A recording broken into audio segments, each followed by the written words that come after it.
She was trapped inside a container and was about to lose her life, but her baby had just been born a few days ago. For the sake of her child, she had to stay alive, yet there was not even a drop of water around her. When she was about to give up, heavy rain started to fall outside. She quickly got up to drink the water and took out all the food boxes to collect it. Suddenly, a can floated to her side. Looking at the pull ring, she instantly thought of a way to escape. She used a knife to carve out a gap, tied a rope through it, and with all her strength, she finally pulled open the top of the container. When she saw the sunlight slanting in, she could not hold back her tears. But when she climbed out, despair returned, because she was drifting in the middle of the ocean. She had no idea where the waves would take her, and she also had to face the problem of having no food. While handling her baby's waste, she suddenly discovered that it attracted fish. At once, she came up with an idea. She braided a fishing net with her earphone wires, dropped it into the sea, and threw the waste inside. Soon, she was able to catch fish to eat. With this method, she drifted at sea for an unknown length of time. One day, she noticed seagulls flying by now and then, which meant land was getting closer. Just when she thought she would reach land safely,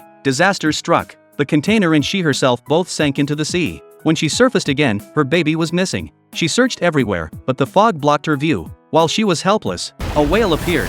It swam close to her baby and sprayed a great fountain of water from its nose. The drops fell on the baby, who then cried out. The cry caught her attention. She swam toward the sound and finally found the small raft carrying her baby. By the next day, after soaking in seawater too long, her strength was almost gone. She touched her baby's hand and gave a final farewell. Then she threw the fish into the sea, hoping they would attract seagulls, which might draw passing ships, while she herself sank beneath the waves. Luckily, everything went as she hoped. A fishing boat noticed the strange scene. They rushed over and pulled the raft onto the deck. When they saw the baby, they were shocked. The woman touched the baby's cheek, relieved to find that the child was still alive. Soon she noticed a rope tied to the baby. She pulled it up, and Mia was dragged out of the water. But Mia's face was pale, and after several rounds of rescue, there was still no response. At that moment, the baby began to cry. Hearing her child's voice, Mia woke up from unconsciousness. When she realized she was finally safe, she could not stop her tears.